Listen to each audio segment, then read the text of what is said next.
Assalamualaikum warahmatullahi wabarakatuh. Halo teman-teman, perkenalkan nama saya Isania Rahmadani, biasa dipanggil Nia.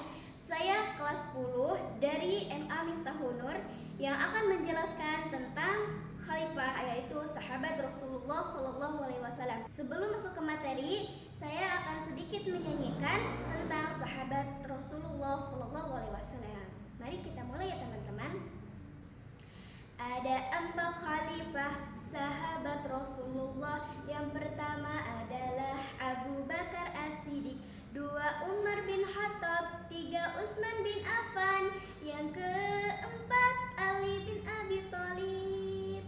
Bisa kan? Gampang sekali. Semoga apa yang saya berikan itu bermanfaat ya bagi kalian. Tadi nyanyian yang aku bawakan untuk kalian. Dan sekarang akan memasuki materi tentang Khalifah Abu Bakar As-Siddiq. Selamat menonton teman-teman. Kisah Khulafaur Rasyidin Abu Bakar As-Siddiq radhiyallahu anhu. Nama lengkap beliau adalah Abdullah bin Utsman bin Amir bin Ammar bin Ka'ab bin Sa'ad bin Taim bin Murrah bin Lu'ay bin Walid. Nasab beliau bertemu Rasulullah SAW pada kakek yang keenam, yaitu Murrah. Abu Bakar radhiyallahu anhu lahir 2 tahun setelah lahirnya Rasulullah SAW di kota Makkah. Semasa kecil, Abu Bakar radhiyallahu anhu sudah menjadi teman akrab Rasulullah SAW. Keduanya memiliki sifat yang sama, yakni jujur, tidak suka berbuat kejelekan, tidak menyembah berhala, dan tidak suka minum khamr. Bahkan pekerjaan pun sama. Abu Bakar adalah seorang pedagang. Kekayaannya digunakan untuk kepentingan Islam pada saat masuk Islam.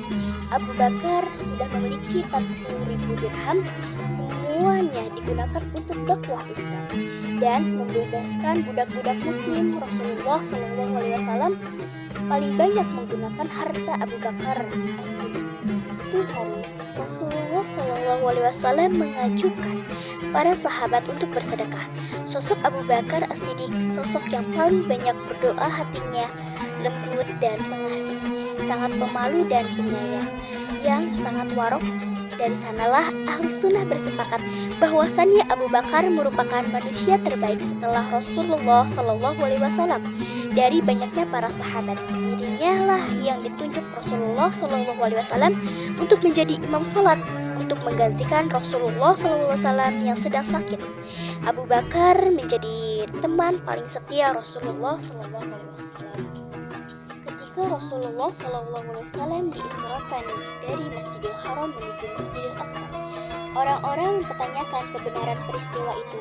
Bahkan banyak di antara mereka yang mendustakan Muhammad. Tapi tidak demikian dengan Abu Bakar. Beliaulah orang yang pertama mempercayai peristiwa itu dan mengimarinya hingga beliau diberi gelar As-Siddiq. Ketika dakwah Islam menyebar ke seluruh penjuru Mekah, orang-orang Quraisy merencanakan pembunuhan kepada Rasulullah SAW. Rasulullah SAW pun hijrah ke Madinah ditemani sahabat setianya, yaitu Abu Bakar As-Siddiq radhiyallahu anhu. Dalam perjalanan itu, Rasulullah SAW dan Abu Bakar dikejar-kejar orang kafir musyrik. Mereka bersembunyi di dalam gua Thur. Hampir saja persembunyian Rasulullah SAW dan Abu Bakar diketahui musuh, karena orang-orang kafir itu pun sampai di gua Thur. Ketika musuh akan masuk ke dalam gua untuk memeriksa keberadaan Rasulullah SAW dan Abu Bakar, Allah Subhanahu wa Ta'ala menolong mereka dengan adanya serang laba-laba yang masih menyatu, tidak rusak sedikit pun. Dari sanalah orang-orang kafir berkesimpulan tidak mungkin Rasulullah dan Abu Bakar ada di dalam gua. Pada tahun ke-11 Hijriah, Rasulullah SAW wafat melalui musyawarah yang panjang. Akhirnya para sahabat sepakat memberi Abu Bakar sebagai khalifah Rasulullah. Setelah beliau diangkat menjadi khalifah, beliau menyampaikan pidato singkat namun penuh makna di Masjid Nabawi. Beliau memuji Allah dan dia berkata, "Wahai sekalian manusia, sesungguhnya aku telah diangkat menjadi pimpinan kalian. Padahal aku bukan orang terbaik di antara kalian. Jika aku berbuat baik, maka bantulah aku. Jika aku berbuat keliru, maka luruskanlah aku. Kejujuran itu adalah amanah dan kedustaan itu adalah khianat. Orang-orang lemah di antara kalian adalah kekuatan bagiku. Semoga aku bisa menunaikan haknya, insya Allah. Orang-orang yang kuat di antaranya kalian adalah lemah sampai aku ambil kewajibannya secara benar, insya Allah. Tidaklah suatu kaum meninggalkan jihad fisabilillah kecuali Allah pasti akan menghinakan mereka, dan tidak suatu kaum melakukan perbuatan keji dan maksiat kecuali pasti Allah akan menurunkan azabnya. Taatilah aku selama aku mentaati Allah dan Rasulnya, dan jika aku bermaksiat kepada Allah, tidak boleh kalian mentaati aku. Pada masa pemerintahan Abu Bakar, kaum muslimin diuji dengan banyaknya orang-orang yang murtad, enggan membayar zakat, dan banyak kemunculan nabi-nabi palsu. Abu Bakar pun mengambil langkah tegas untuk mengatasi permasalahan-permasalahan tersebut. Di antaranya dengan berangkatkan pasukan Usama dan Zaid untuk memerangi kabilah Abdullah Hisyam yang murtad. Dengan izin Allah, pasukan ini mendapatkan kemenangan. Selain itu, pada masa pemerintahannya lah Al-Quran mulai dikumpulkan dan disatukan atas usulan Umar bin Khattab radhiyallahu anhu. Karena banyak sahabat khawatir akan hilangnya hafalan mereka, tugas ini diserahkan kepada Zaid bin Thabit radhiyallahu anhu. Abu Bakar juga berupaya menyebarkan dakwah Islam ke berbagai negeri, termasuk negeri adiknya saat itu, yakni Persia dan Romawi. Beliau mengangkat Khalid bin Walid sebagai panglima tertinggi promosinya dalam mengemban misi dakwah ini. Pertempuran begitu tak dapat dihindarkan, baik ketika melawan Persia maupun Romawi. Atas pertolongan Allah Subhanahu wa Ta'ala, kaum muslimin mendapatkan kemenangan dan Abu Bakar pun sukses menjalankan misi dakwah Islam. Suatu hari pada tahun ke-13 Hijriah, Abu Bakar As-Siddiq radhiyallahu anhu menjadi musim dingin sehingga beliau terserang demam selama 15 hari. Karena itu beliau tidak bisa mengimami sholat.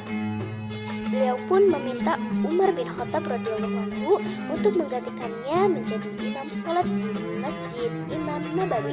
Abu Bakar radhiyallahu anhu wafat pada hari Senin sore tanggal 22 Jumadil Akhir tahun ke-13 Hijriah. Itu artinya beliau menjadikan khalifah selama 2 tahun.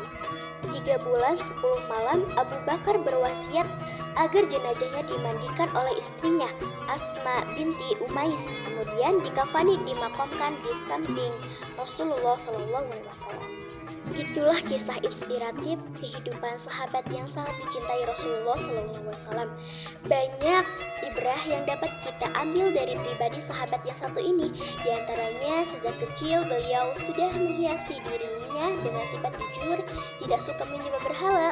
Beliau sosok sahabat setia dalam keadaan senang maupun susah, pribadi yang paling cepat menerima dan mengamalkan Islam, membuat hatinya penyayang serta penyantun, ikhlas, rela berkorban seluruh jiwa dan hartanya di jalan Allah. Inilah bukti kesempurnaan iman yang patut kita teladani dan sosok Abu Bakar As-Siddiq radhiyallahu anhu. Wallahu a'lam bishawab.